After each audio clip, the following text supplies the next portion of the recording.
Hi guys, third episode பார்க்கலாமா? இந்த episode ஸ்டார்டிங்கில் லூஆலியனுக்கும் அவங்க அப்பாவுக்குமே இறுதி மரியாதை நடந்துட்டு இருக்கு. இதெல்லாம் எப்படா முடியும் அப்படின்னு வந்து சேஷாங்க்கு ரொம்ப கஷ்டமா இருக்கு. இதெல்லாம் பண்ணிட்டு இருக்கப்போ அவங்க அம்மா வந்து சொல்றாங்க, இங்க பாரு, நீ ரொம்ப வந்து பாவமாக ஃபீல் பண்ற மாதிரி மூஞ்சி வச்சுக்கோ, இது இன்னுமே முடியல, மொத்தமாகவே இந்த கேஸ் க்ளோஸ் ஆனாதான் நம்ம இதுலேருந்து தப்பிக்க முடியும் அப்படின்னு பேசிட்டு இருக்காங்க. அப்போ அவன்கிட்ட ஓடி வந்து, ஐயா ஒரு பேட் நியூஸ் ஐயா, லூஆலியனோட மெய்டை வந்து காணோம், லூஆலியன் இறந்ததுலேருந்தே மெய்டை காணோம் அப்படிங்கிறப்ப இவங்களுக்கெல்லாம் பயமாகுது. எங்கே உண்மை தெரிஞ்சு அவள் இங்கேருந்து ஓடிட்டாலோ அப்படின்னு நினச்சி எல்லாருமே பயந்துட்டு இருக்காங்க. அப்போது ஹீரோ அங்கே வருவான். ஹீரோ வந்ததுமே எனக்கு வந்து ஹீரோயின் இறந்ததில் ரொம்ப டவுட் இருக்குது. ஏன்னா நான் அவளுக்கு ஒரு ஃப்ளார் கொடுத்துருந்தேன், அந்த ஃப்ளார் வந்து உடஞ்சிருந்துச்சு. அப்போ யாரோ அவள் தப்பிக்க நினைக்கிறா அப்படிங்கிறத தெரிஞ்சுட்டே அதை உடச்சிருக்காங்க. அதனால எனக்கு நிறைய டவுட் இருக்குது. உங்களுக்கு ஏதாவது ஒரு க்ளூ தெரிஞ்சதா அப்படின்னா என்கிட்ட வந்து தாராளமாக சொல்லலாம் அப்படின்னு சொல்கிறான். அப்போ ஹீரோ கேட்குறான், ஹீரோயினோட மெய்ட் எங்க, அவங்க கிட்ட நான் கொஞ்சம் விசாரிக்க வேண்டியது இருக்குது அப்படின்னு கேட்குறப்போ, லூஆலியன் காணாமல் போனதுலேருந்து அவளோட மெய்டுமே காணோம், நாங்களும் தேடிட்டு தான் இருக்கோம், கிடைச்சா கண்டிப்பாக உங்ககிட்ட சொல்கிறோம் அப்படின்னு சொல்லி அந்த கான்கபைன் சொல்லி ஹீரோவை அனுப்பி வைக்கிறாங்க. ஹீரோ வந்து ஜுவல் பார்த்து, உனக்கு ஏதாச்சும் தெரியுமா உங்கள் அக்காவை பற்றி, ஏன்னா நீயும் அக்காவும் தான் கொஞ்சம் க்ளோஸு, அதனால் உனக்கு ஏதாவது தெரியுமா அப்படின்னு கேட்குறப்போ அவள் இல்லை எனக்கு எதுவுமே தெரியாது அப்படின்னு சொல்லிடுவா. என்னடா இவ தான் ஒரு நாட் எடுத்து வச்சாலே அந்த கான்கபைனோடது, அவங்க அம்மா அப்படின்றதுனால காப்பாத்துறாளா அப்படின்னு நம்ம யோசிச்சுட்டு இருப்போம். அப்பதான் தெரியுது ஹீரோ உங்களுக்கு ஏதாவது டீட்டெயில் தெரிஞ்சா சொல்லுங்க அப்படின்னு உடனே இவ ஓடி போயிட்டு அந்த கான்கபைனோட அந்த நாட்டை எடுத்துட்டு வரலாம் அப்படின்னு சொல்லி ஒரு இடத்துல பறிச்சு வச்சிருப்பா. அதை போய் எடுக்கலான்னு போய் எடுத்துட்டு திரும்பி பார்க்குறப்போ பின்னாடி அந்த கான்கபைன் நிற்பா. ஓ, மேடம்க்கு என்ன போட்டு கொடுக்குற அளவுக்கு தைரியம் வந்துருச்சோ, இப்போ என்ன இதை கொண்டு போய் கொடுத்து அங்கே இருந்துச்சு எங்கள் அம்மா தான் பண்ணாங்க அப்படின்னு போட்டு கொடுக்க போறியா? வாய்ப்பே கிடையாது, குடு அப்படின்னு அதை பிடுங்கி அதில் தீ வச்சு அனுப்பிச்சி விட்டுறாங்க. இதனால தான் வந்து அவள் சொல்லாமல் இருந்திருக்கா. அதுக்கப்புறமா இந்த லியோ சிட்டியோட ப்ரிஃபர் பாய்னு ஒருத்தர் இருப்பார். நம்ம பாய்னு வச்சுப்போம். அவர் ஒருத்தர் குடிக்கணும் அப்படின்றதுக்காக ஹோல் ரெஸ்டாரண்ட்டையே ரிசர்வ் பண்ணி வச்சுட்டு ஜாலியாக குடிச்சிட்டு இருக்காரு. அங்கே நம்ம ஹீரோ போகிறான். நம்ம ஹீரோ யாருன்னு தெரியாமல் அந்த பாயோட அசிஸ்டன்ட் ஓவரா பேச ஆரம்பிச்சுன்றான்.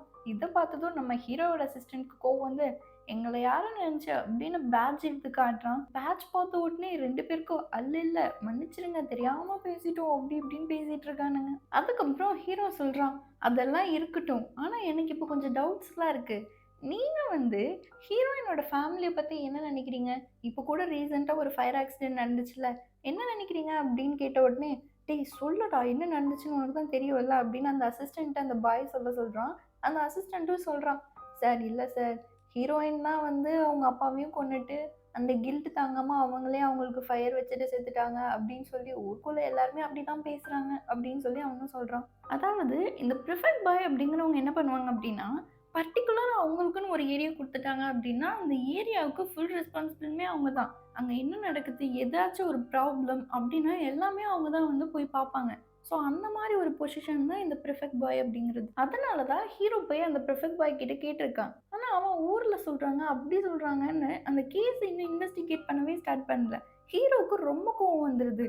நீ வந்து இப்போ உடனே ஏன் ஹீரோயின் வந்து அவங்க அப்பாவை கொல்லணும், ஏன் ஹீரோயின் அவளுக்கு அவளே வந்து ஃபயர் வச்சுட்டே இருக்கணும், எனக்கு யார் ஃபயர் வச்சாங்க என்ன கதை அப்படிங்கிறது மொத்தமாகவே எனக்கு தெரியணும், எல்லாமே இன்வெஸ்டிகேட் பண்ணி சொல்லணும் புரியுதா அப்படின்னு ஹீரோ மிரட்டிட்டு போகிறான். போகிற போக்கில் அங்கே இருக்க காவலர்கிட்ட, இன்னைக்கு பாய் உங்களுக்கு ஃப்ரீயாக ட்ரீட் கொடுப்பாரு, உங்கள் இஷ்டத்துக்கு குடிங்க அப்படின்னு சொல்லிட்டு போயிடுறான். இங்கே ஹீரோயின் வந்து பயங்கரமாக ப்ராக்டிஸ் பண்ணிட்டு இருக்கான். நம்ம செகண்ட் ஹீரோவோட தங்கச்சி, அதாவது ஷென் டாங்ஷியும் ஆகணும்னு ரொம்ப ட்ரை பண்ணிட்டு இருக்கா. ஷென் ஃபேமிலியில் பொண்ணாக இருந்தாலும் பையனாக இருந்தாலும் அவங்களுக்குன்னே தனியாக ஸ்வாட், அதாவது வால் வீச்சு வந்து தனித்தனியாக கற்றுப்போம்.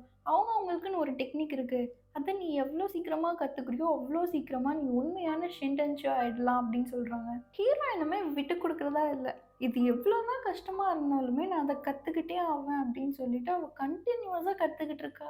எங்கே அந்த கான்கபைன், எங்கே இந்த ஹீரோயினோட மெய்டு வந்து ஏதாவது உண்மையை சொல்லிடுவாளோ அப்படின்னு சொல்லிட்டு நிறைய ஆள் வச்சு தேடிட்டு இருக்கா. ஆனால் ஒவ்வொருத்தருமே வந்து, மன்னிச்சிருங்க மேடம் எங்களால் கண்டுபிடிக்க முடியல, மேபி அவள் இறந்துருப்பாளோ இருக்குமோ அப்படின்னு சொல்கிறாங்க.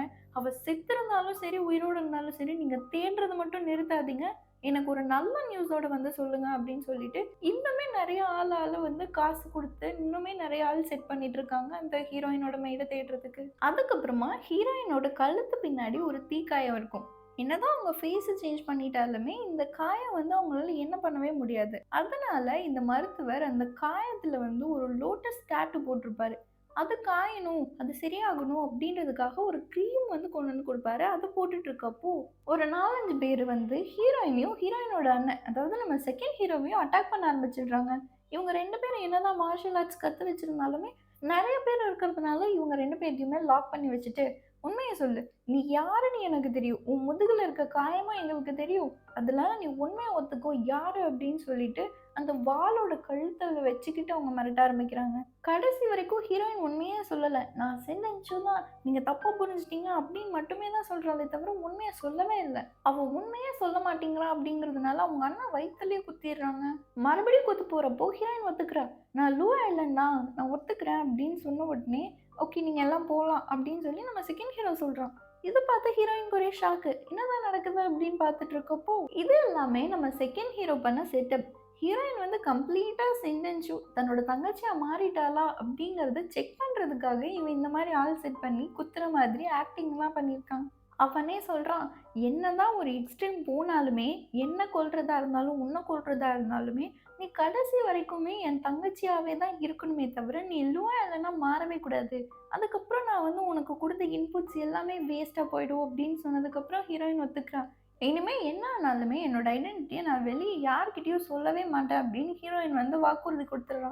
ஹீரோயின் ரொம்ப சோகமா இருக்கிறதுனால, தன்னோட அப்பா ஞாபகார்த்தமாவும், தன்னோட மெய்டு ஞாபகார்த்தமாவும் ஒரு நினைவு சின்னம் மாதிரி இருக்கு. அது முன்னாடி ஒரு பேப்பர் தூக்கி போட்டு நெருப்புல எரிச்சிட்டு இருக்கா. அந்த நெருப்பு அதிகமாக அதிகமாக அவ வந்து நெருப்புல எரிய ஆரம்பிச்சது. அவ மெய்டு கீழ விழுந்து இறந்தது. இது எல்லாமே அவளுக்கு ஞாபகம் வந்து, அந்த நெருப்ப பார்த்தாலே அவளுக்கு வந்து ஒரு ட்ராமா மாரி ஆயிருது. அப்போ ஹீரோயின் கையில ஒரு துணி மாதிரி இருக்கும். அந்த துணி வந்து ஹீரோயின் கஷ்டப்பட்டு அந்த நெருப்புல விழுந்து தவிச்சுக்கிட்டு இருக்கப்போ, இந்த கான்குபைன் ஃபேமிலி இல்லாம புதுசா ஒரு பொண்ணு வந்திருப்பா. கட்டையில நெருப்போட அடிச்சதுனால மட்டும் தான் அவ மூஞ்சி அவ்ளோ வெந்து போயிருக்கும். அவ தான் மெயின் ரீசன் ஹீரோயின் இப்படி ஆனதுக்கே. ஹீரோயின் கையில இருக்க துணி ரொம்ப ஹை குவாலிட்டியான துணி. இது வந்து ஹையர் கிளாஸ் பீப்பிள் மட்டும் தான் யூஸ் பண்ணுவாங்க. அப்போ அத செல் பண்றவங்க கிட்ட போய் நம்ம கேட்போம் அப்படின்னு சொல்லிட்டு, இந்த மாதிரி ஹை குவாலிட்டியான ட்ரெஸ்ஸ விக்கிறவங்க கிட்ட போய் கேட்கிறா. எனக்கு வந்து நல்லா ஹை குவாலிட்டியான ட்ரெஸ் பார்க்கணும் எடுத்து குடுங்க அப்படின்னு கேட்கிறா. அவரும் நெறைய ஹை குவாலிட்டியான ட்ரெஸ் எல்லாம் எடுத்து போடுறாரு. ஆனா ஹீரோயின் கையில வச்சிருக்க மாதிரி அங்க எந்த ட்ரெஸ்ஸுமே இல்ல. ஹீரோயின் கேட்கிறா, "என்ன நீங்க ஏமாத்துறீங்களா? நான் ஒரு கையில ஒரு சாம்பிள் பீஸ் வச்சிருக்கேன். அந்த மாரி பீஸ் ஏன் நீங்க எனக்கு காட்டவே மாட்டேங்கிறீங்க?" அப்படின்னு கேட்ட உடனே, அவரு "குடுங்க மேம் நான் பார்க்குறேன்" அப்படின்னு சொல்றாரு. இவளும் குடுக்குறா. குடுத்த உடனே, "மேம் இது வந்து ரொம்ப ரேர் பீஸு. இது வந்து ப்ளூ ஃபேமிலியில இருக்கவங்க பொண்ணுங்களுக்கு தான் நாங்க குடுத்துருக்கோம். இது வந்து அவ்வளவா கிடைக்காது. பட் இருந்தாலுமே நாங்க கொஞ்சம் பேருக்கு தான் நாங்க குடுக்குறதுனால இப்ப ஸ்டாக் இல்ல மேம்" அப்படின்னு சொல்றாரு. "இருந்தாலும் நான் எடுத்துட்டு வரேன்" அப்படின்னு சொல்லி உள்ள போறாரு. அந்த ரெஜிஸ்டர்ல யார் யாரு என்னென்ன ட்ரெஸ் பர்ச்சேஸ் பண்ணியிருப்பாங்க அப்படிங்கிறதெல்லாம் இருக்கும். ஹீரோயின் அந்த பேஜ் மட்டும் கிழிச்சுட்டு அப்படியே கிளம்பிடுறா. ஹீரோயின் தன்னோட கல்லறைக்கு போய் பார்ப்போம் அப்படின்னு சொல்லிட்டு தன்னோட கல்லறைக்கு போறா. அங்க போனா அவளுக்கு முன்னாடியே ஹீரோ வந்து ஹீரோயினுக்காக அங்க அஞ்சலி செலுத்திட்டு இருக்கான். ஹீரோயின் வந்து நெக்ஸ்ட் ஜென்மத்திலயாவது சந்தோஷமா இருக்கணும் அப்படின்னு சொல்லி நெறைய ப்ரே பண்ணிட்டு இருக்கான். ஹீரோ போனதுக்கு அப்புறமா ஹீரோயின் அங்க போய் ஓப்பன் பண்றா. ஓப்பன் பண்ணி பார்த்தா அது ஷேஷாங். "உன்னால என் லைஃபே போயிடுச்சு. நான் நெறைய கஷ்டத்த அனுபவிச்சுட்டேன். கண்டிப்பா நான் வந்து ஒரு இன்னசென்ட் அப்படிங்கிறத நான் ப்ரூவ் பண்ணியே ஆவேன்" அப்படின்னு சொல்லிட்டு ஹீரோயின் அந்த பேப்பர நெருப்புல எரிச்சிட்டு இருக்கா. அப்ப எரிக்கும்போது அவ கையில சாம்பிளுக்கு ஒரு ட்ரெஸ் வச்சிருந்தால்ல, அதுவும் நெருப்புல பட்டுருது. நெருப்புல பட்டதுமே அது ஒரு எல்லோ கலர் மாதிரி மாறிடுது. இத எடுத்துட்டு போய் அந்த மருத்துவர்கிட்ட காமிச்சதும், மருத்துவர் சொல்றாரு, "இது மேல அகர்வுட் பவுடர் பட்டிருக்கு. அது பட்டதுனால மட்டும் தான் இது எல்லோ கலர்ல மாறியிருக்கு" அப்படின்னு சொல்றாரு. இத கேட்டதுமே ஹீரோயினுக்கு இன்னுமே ஷேஷாங் மேல அதிகமா கோவம் வருது. ஏன்னா, அவங்க அப்பாவ கொன்னதும், இவளுக்கு தீ வச்சதுலருந்து எல்லாமே ஷேஷாங் மட்டும் தான் பண்ணியிருக்கா. அதனால அவளுக்கு இன்னுமே அதிகமா ஷேஷாங் மேல கோவம் அதிகமாயிட்டே இருக்கு. அதுக்கப்புறமா நம்ம செகண்ட் ஹீரோ ஹீரோயின் கிட்ட இன்னும் ஒரே ஒரு டாஸ்க் தான். இந்த டாஸ்க்ல நீ பாஸ் பண்ணிட்ட அப்படின்னா, உன்னை என் தங்கச்சியா நான் தாராளமா அக்செப்ட் பண்ணிக்கிறேன் அப்படின்னு சொல்றாரு. டாஸ்க் என்னன்னா, செண்டன்சுவோட வாள் நான் இங்க வச்சிருப்பேன். உன்னை எடுக்க விடாம நான் தடுப்பேன். நீ என்கிட்ட சண்டை போட்டு நீ எப்போ அந்த வாள் எடுக்கிறியோ, அப்ப வந்து நீ செண்டன்சுவா கன்ஃபார்மா கம்ப்ளீட்டா ஆயிட்ட அப்படிங்கிறத நான் அக்செப்ட் பண்ணிக்கிறேன் அப்படின்னு சொல்றாரு. ஹீரோயினும் விட்டு கொடுக்காம, ஓகே நான் கண்டிப்பா இதுல வின் பண்ணுவேன் அப்படின்னு ரொம்ப நேரமா ஃபைட் பண்றா. ஃபைட் பண்றா. கடைசியா எப்படியோ அந்த வாளையும் எடுத்துடுறா. ஹீரோயின் அந்த டாஸ்க்லயும் வின் பண்ணிடுறா. அதுக்கு கிஃப்ட்டா அந்த வாளையும் சென்டான்சியோட ஒரிஜினல் ஹேர் பின்னையும் வந்து ஹீரோயினுக்கு குடுக்குறா. அதுக்கப்புறமா ஹீரோயின் உட்காந்து அந்த வாள் குடுத்தத பத்தி யோசிச்சுட்டு இருக்கப்போ, அவளோட மெய்ட் வருவா. இந்த மாரி கிரெயின் ட்ரெயின் அப்படின்னு ஒரு சீசன் போல. அந்த சீசன் ஸ்டார்ட் ஆனதுனால மாஸ்டர் உங்களுக்கு டீ குடுத்துட்டு வர சொன்னாரு அப்படின்னு சொல்வா. அதுக்கப்புறமா தான் ஹீரோயினுக்கு ஸ்ட்ரைக் ஆகுது. இந்த கிரெயின் ட்ரெயின் சீசன் முடிஞ்சதுக்கு அப்புறமா லியோ சிட்டில இருக்க மிஸ்டர் லீக்கு வந்து ஒரு பர்த்டே கிஃப்ட்டா ஒயின சென்ட் பண்றது வழக்கம் இருக்கு. அப்ப இதுல இருந்தே நம்ம ஆரம்பிக்க கூடாது அப்படின்னு சொல்லிட்டு அந்த லியோ ஃபேமிலிய தாக்குறதுக்காக ஹீரோயின் ரெடி ஆயிட்டா. அதுக்கப்புறமா நம்ம செகண்ட் ஹீரோவோட அப்பாவுக்கு கொஞ்சம் உடம்பு முடியாம இருக்கும். அவர பார்க்க போற மாதிரி அப்படியே போறப்போ, செகண்ட் ஹீரோ அந்த ரூம விட்டு வெளிய வருவாரு. அவரு மேல ஹீரோயின் தெரியாம இடிக்கிற மாரி இடிச்சுட்டு, அவரோட ஐடி கார்ட சுட்டுருவா. அந்த ஐடி கார்ட் வச்சு லூ ஃபேமிலி கிட்ட ஒரு பிசினஸ் பண்ற மாதிரி எப்படியோ அவங்க ஏரியாக்குள்ள போயிடுறா. அங்க போனதுக்கு அப்புறமா இவன் வெயிட் பண்ண வந்திருக்கா அப்படின்னு சொல்லிட்டு, இந்த கான்குபைன் இவங்க எல்லாம் தானே இப்ப அங்க பெரிய கையா இருக்காங்க. அவங்கள பார்க்கறதுக்காக அவங்க ஒரு 1 மணி நேரமா ஹீரோயின் வேணும்னே வெயிட் பண்ண வைக்கிறா. ஷென் ஃபேமிலி வந்து பெரிய ஃபேமிலி அப்படிங்கிறதுனால அவங்க கூட பிசினஸ் பண்ணிக்கணும், ஒரு டீல் வச்சுக்கணும் அப்படிங்கிறதுனால அவங்களும் எவ்வளோ நேரம் ஆனாலும் பரவாயில்லன்னு வெயிட் பண்றாங்க. ஹீரோ இங்க வேணும்னே வந்துட்டு 2 ஹார்ஸ் ஆகட்டும் வெயிட் பண்ணுவோம்னு வேணும்னே வெயிட் பண்ணிட்டு அதுக்கப்புறமா அதுல அவ கொஞ்சம் ஆள வந்து கூட்டிட்டு வந்திருப்பா. அதுல ஒருத்தன்கிட்ட நீ போ, யாராச்சும் ஏதாவது கேட்டாங்கன்னா ஹீரோயின் வந்துருவா. நான் வந்துருவேன் அப்படிங்கிறத மட்டும் சொல்லு, வேற எதுவுமே பேசாத அப்படின்னு சொல்லுவா. இவன் போனதும் அந்த கான்குபைன், ஷேஷாங் எல்லாருமே கேட்க ஆரம்பிச்சுருவாங்க. ஏங்க நாங்க வெயிட் பண்ண ஆரம்பிச்சு ரொம்ப நேரம் ஆகுது. இவ்ளோ நேரமா வெயிட் பண்ண வைப்பீங்க? நீங்க பெரிய ஆளு, உங்க கூட டீல் வச்சுக்கலான்னு பார்த்தா இப்படிதான் பண்ணுவீங்களா? அப்படின்னு சொல்லி இந்த ஷேஷாங் பயங்கரமா குதிச்சுட்டு இருப்பா. அதுக்கப்புறம் ஹீரோயின் வந்து, யார் இப்படி பேசிட்டு இருக்கீங்க? ஷேஷாங் நீ பேசுனத திருப்பி சொல்லு பார்க்கலாம் அப்படின்னு சொல்லி மிரட்டினதும் அவளே பயந்துக்குவா. அப்போ இந்த கான்குபைன் தான் வந்து மன்னிச்சிடுங்க, அவ ஏதோ சின்ன பொண்ணு தெரியாம பேசிட்டா, அவளுக்காக நான் உங்ககிட்ட மன்னிப்பு கேட்கிறேன் அப்படின்னு சொல்லிட்டு அவ வந்து சாரி கேட்டுட்டு இருப்பா.